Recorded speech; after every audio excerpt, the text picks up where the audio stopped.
continuons notre pèlerinage ensemble de réflexion. Et là, on est en pleine période de carême.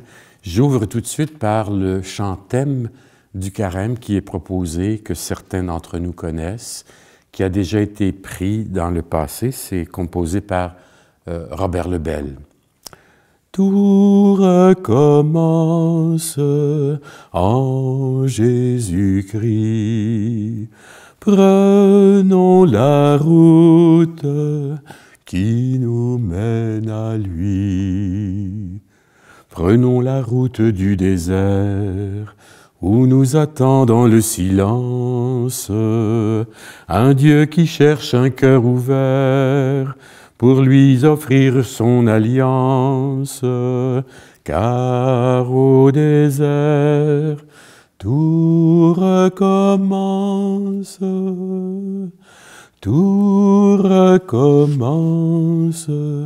en Jésus-Christ. Prenons la route qui nous mène à lui.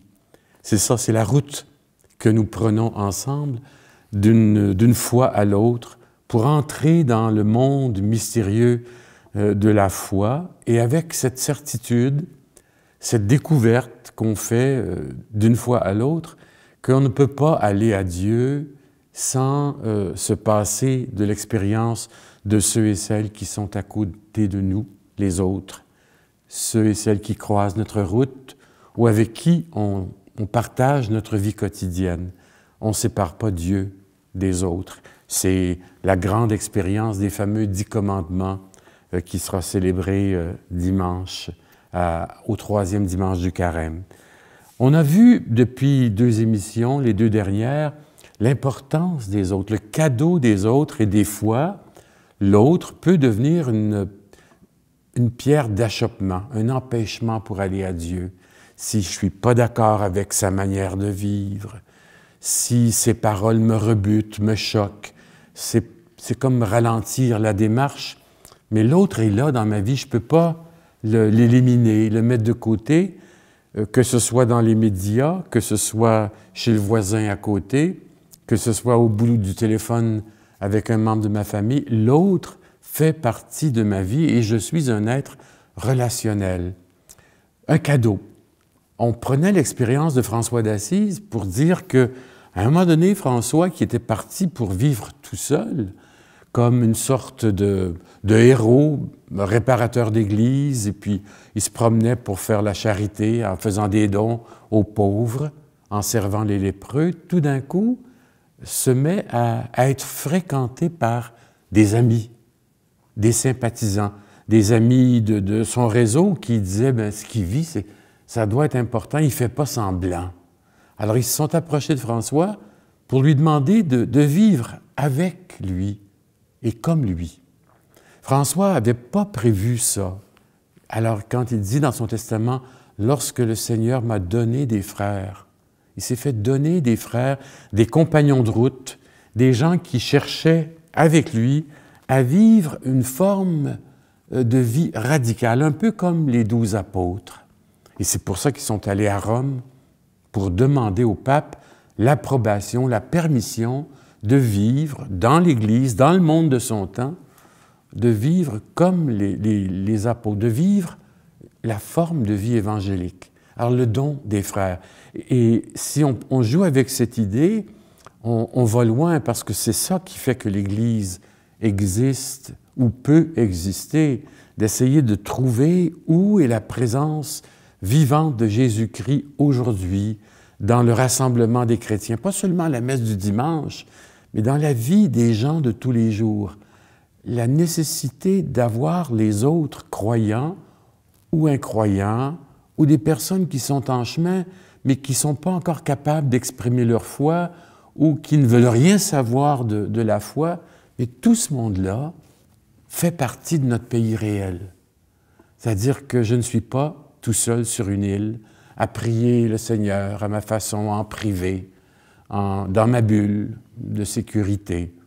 François se fait donner ça. Alors, on a essayé de réfléchir sur le cadeau des autres, parce que le cadeau des autres fait qu'on reçoit aussi le cadeau de la foi qui a été semée en nous dans notre baptême ou le jour du baptême.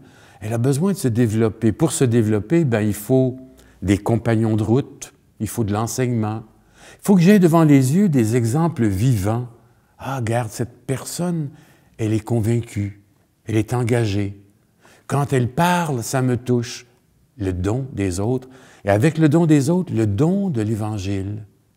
Et avec le don de l'Évangile, le don du rassemblement. On est ensemble, Église, rassemblement de ceux qui disent à Dieu, « Mais tu nous aimes, on veut aller chez toi ou vers toi. » Le cadeau de l'Église. C'est tout ça que l'Église catholique actuelle essaie de faire avec son synode.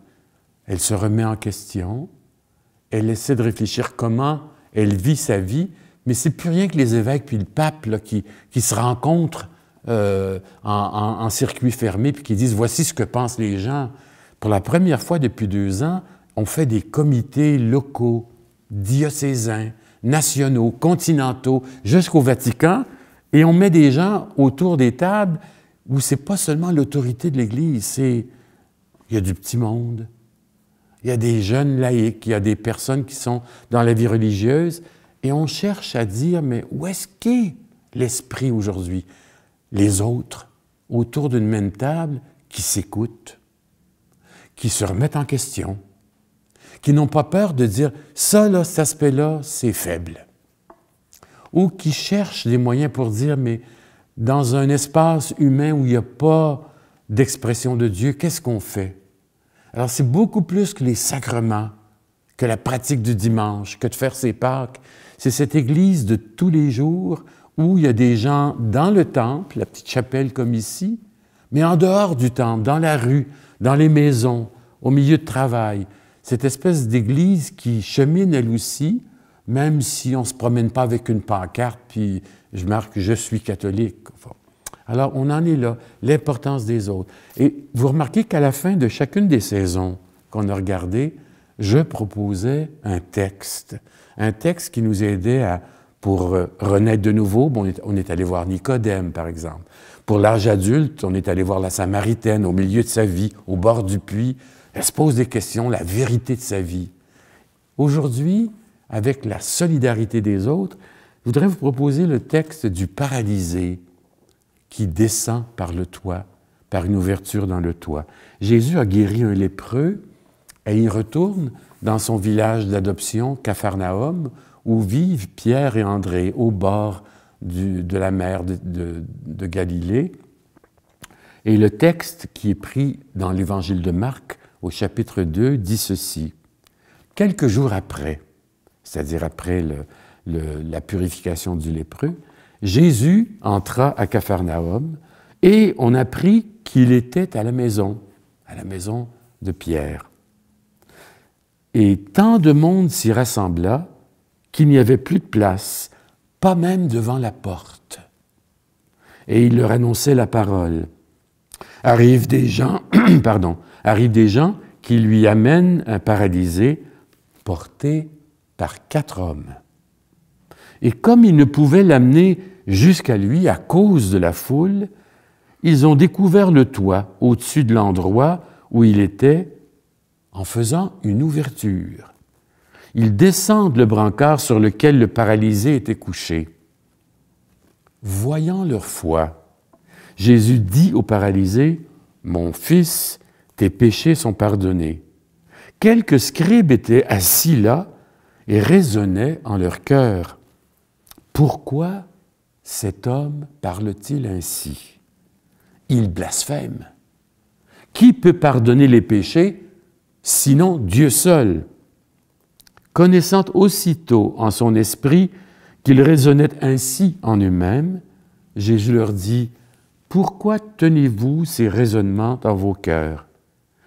Qu'y a-t-il de plus facile de dire au paralysé, « Tes péchés sont pardonnés » ou bien de dire, « Lève-toi, prends ton brancard et marche. » Eh bien, afin que vous sachiez que le Fils de l'homme a autorité pour pardonner les péchés sur la terre, il dit au paralysé, je te dis, lève-toi, prends ton brancard et va dans ta maison. L'homme se leva. Il prit aussitôt son brancard et il sortit devant tout le monde. Si bien que tous étaient bouleversés et rendaient gloire à Dieu en disant, « Nous n'avons jamais rien vu de pareil. » C'est une belle page, mais je l'ai choisie parce que c'est une page faite, tissée avec les autres, le besoin des autres. Alors c'est pour ça que cette page de Marc a quelque chose à nous dire sur la place qu'occupent ou peuvent occuper les autres dans ma vie. Ici, un événement, une guérison imprévue, et on a le contexte, hein, il y a tellement de monde que Jésus est inaccessible. On prend la peine de dire qu'il y a 4 hommes qui portent un brancard, donc supposez-là que c'est quelqu'un qui est incapable de marcher, il est paralysé, empêché de vivre jusqu'au bout, il n'est pas libre. Alors eux autres font un chemin, une espèce d'astuce, pas capable. Et les maisons du temps de Jésus sont des maisons de branchage et de pierre, avec une grotte au fond qui était un peu comme le frigo. On gardait les éléments ou les bêtes et on restait au-devant de la maison, là où c'était plus facile de protéger, de garder ce qu'on avait. Les hommes portent cet homme en face de Jésus qui est là à parler, à guérir, à enseigner. On ne sait pas ce qu'il dit. Qu'est-ce que ces hommes font quand ils sont empêchés? Ils font cette ouverture juste au-dessus de Jésus. Et là, le texte dit que c'est Jésus qui voit leur foi.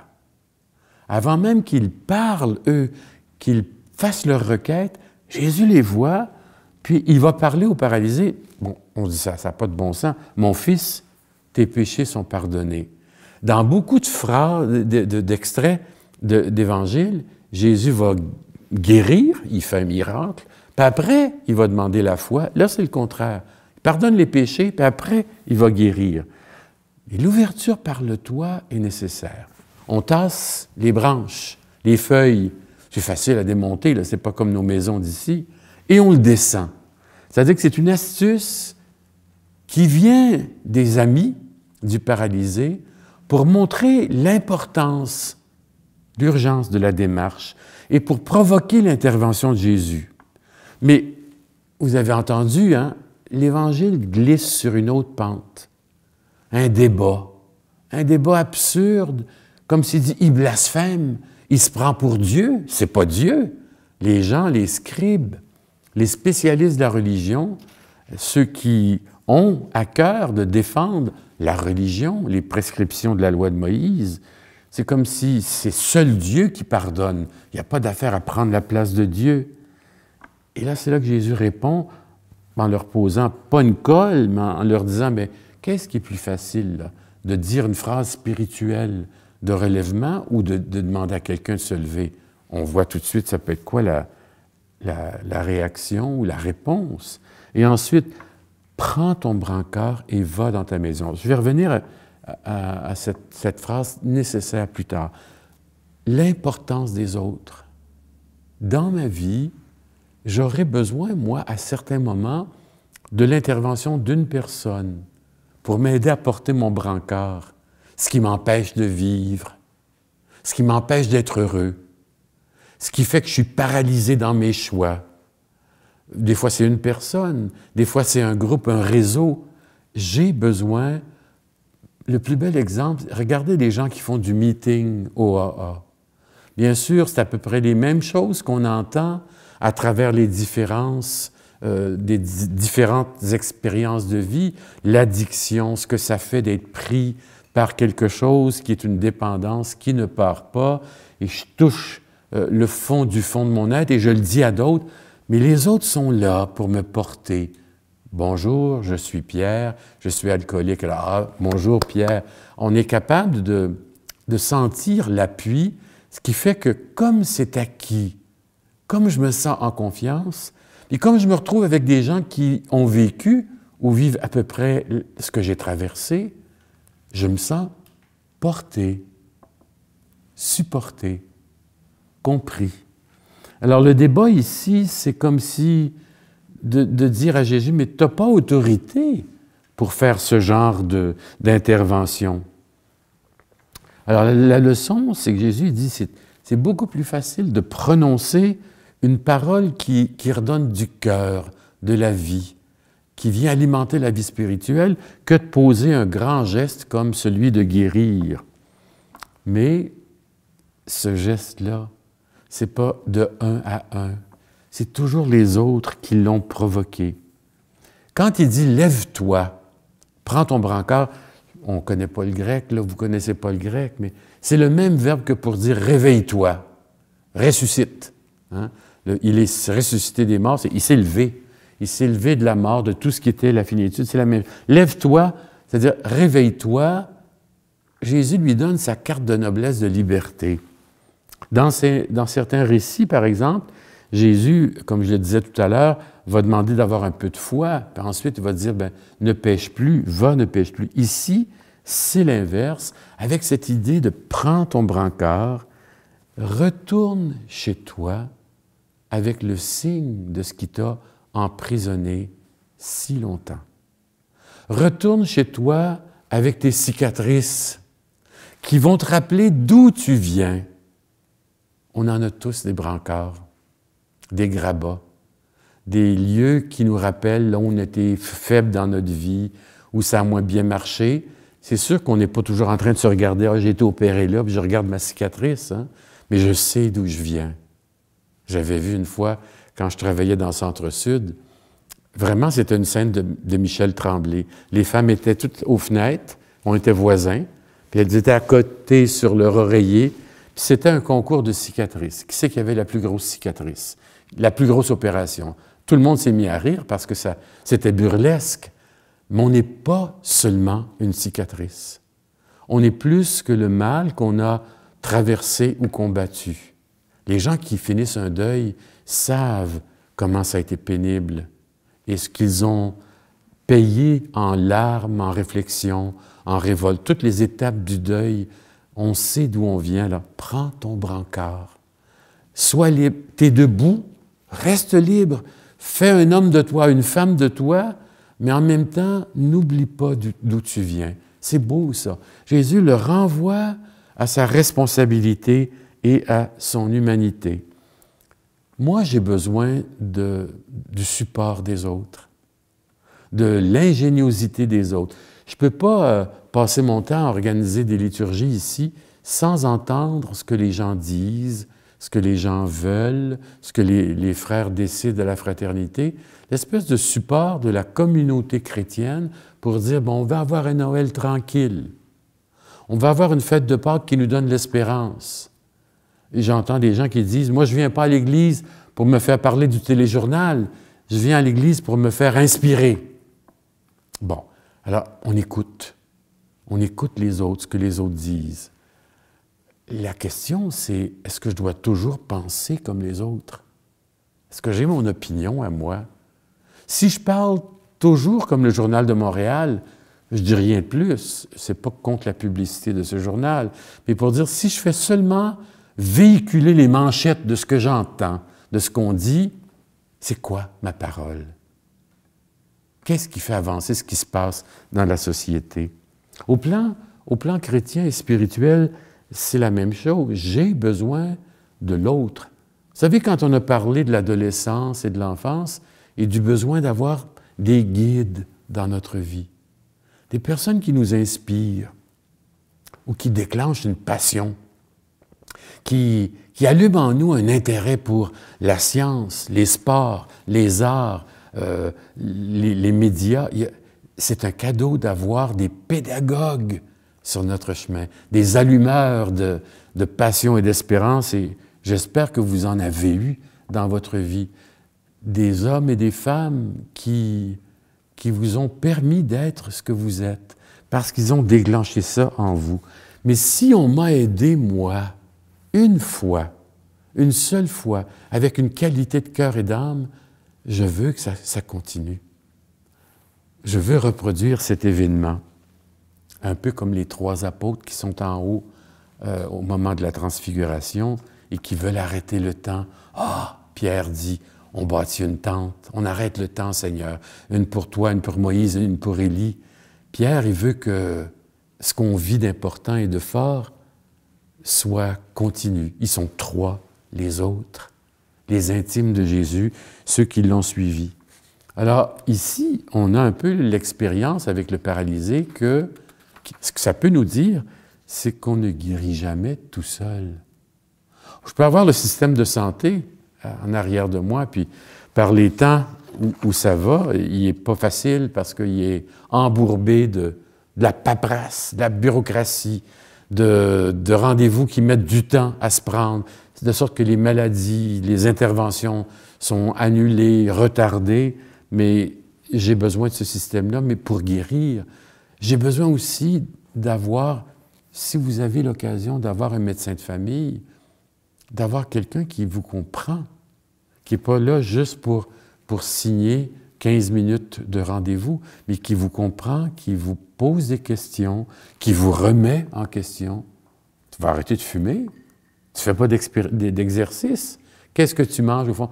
Bien, c'est intervenant à l'extérieur. J'ai besoin de l'autre, au plan spirituel aussi. La communauté. Souvenez-vous de l'envoi des disciples 2 par 2. Pourquoi 2 par 2? Pas rien que parce que c'est beau. Quand j'étais petit, les sœurs, j'avais une tante qui était religieuse, je ne l'ai pas connue, elle est morte le jour de mon baptême, mais on me disait que les sœurs grises de la Croix à Ottawa se promenaient toutes 2 par 2. C'est une façon d'appliquer cette... par sécurité aussi, peu importe. Mais 2 par 2, c'est plus que 1 plus 1. C'est la communauté qui est ici et une personne. C'est un couple qui vit quelque chose et qui rencontre un autre couple. C'est le fait de toujours être dynamisé, porté, aimé, encouragé par un groupe. L'évêque qui donne un mandat à un diacre dans le diocèse, c'est 2 par 2. Un diacre qui doit s'occuper des jeunes ou de la liturgie a le mandat, c'est sa fonction avec les gens qu'il dessert. Jésus est très sensible à cette dimension-là de l'autre. L'autre. L'autre compte. Il y a plein de scènes où les autres sont là. Je fais juste en mentionner quelques-unes. Les autres qui amènent quelqu'un à Jésus. Un possédé aveugle muet. Un sourd muet qu'on a dans les évangiles de Matthieu et de Marc. La fille de Jaïros. Hein? Jaïros vient rencontrer Jésus avec d'autres pour que sa fille soit ramenée à la santé. Lazare, le fils de la veuve de Naïn, des expériences que le centurion romain vient voir, mais rentre pas dans ma maison, je ne suis pas digne. Un centurion romain, un païen aux yeux des Juifs, vient voir Jésus, il fait une démarche avec son monde, avec sa maisonnée. Tous ces gens, on veut que Jésus les touche, les guérisse ou fasse reculer, exorciser le mal. Alors, dans beaucoup de récits de l'Évangile, les autres sont là. La personne n'est pas toute seule pour vivre sa lèpre, son impureté sociale, sa maladie, sa paralysie. Il y a toujours des intermédiaires, des amis, des supporters, des sympathisants de la personne qui vit quelque chose de dur pour favoriser la rencontre. Tant mieux si dans votre vie, aujourd'hui, vous êtes capable de dire « j'ai des amis proches ». Quelqu'un vit un deuil et puis le reste de la famille est loin, il suffit d'avoir un voisin qui frappe à la porte et qui dise « veux-tu venir manger avec moi? Viens, on va aller marcher ». C'est ça que je veux dire par l'importance, le cadeau de l'autre, un coup de téléphone, un soir de déprime, juste pour me sortir de mon désarroi, de ma tristesse. Comment ça va? Ça n'a pas l'air de bien aller. L'autre est là, comme un chemin, comme un beau cadeau. Alors, on a besoin, moi j'appelle souvent ça le sacrement de l'autre, des autres qui nous est donné, mais des frères, des sœurs, pas seulement pour guérir, là, comme dans cet évangile, mais pour améliorer mon cœur, pour ouvrir mon esprit, pour m'aider à faire grandir ma conscience du monde. Tu sais, des gens comme moi, j'ai toujours été étonné par Michel Chartrand, un grand gueuleur, puis un batailleur, puis qui montait aux barricades. Mais pour moi, c'était une figure prophétique qui venait réveiller les consciences, même dire ce qu'on n'aimait pas toujours entendre, l'autre. Tant mieux si on a ça dans notre vie. Mais il y a aussi, dans l'Évangile, l'absence des autres. Quand on est tout seul, c'est plus difficile. L'absence des autres, c'est-à-dire quand il n'y a pas de solidarité autour de moi. Surtout quelqu'un qui vit une dépression, là, tout le monde disparaît autour. Les volets sont fermés, la porte est barrée, le téléphone ne se répondra pas. C'est un peu le problème, la tentation de quelqu'un qui est ou au bord du suicide ou au bord du désarroi. Alors, on va regarder la prochaine fois un petit peu cette absence des autres, mais l'importance de passer la semaine avec cette conviction que je suis chanceux si j'ai des gens dans ma vie qui m'ont aidé à traverser quelque chose de difficile. J'ai une amie qui est décédée aujourd'hui qui disait « Il y a des gens qui nous grandissent quand on les fréquente, quand on partage la table avec eux, un verre, une parole, 2 pas de marche, ils nous grandissent. » Essayez de voir cette semaine qui est là à vos côtés. Une personne, 2, un réseau d'amis, et de dire merci à Dieu pour le cadeau des autres. Bonne semaine.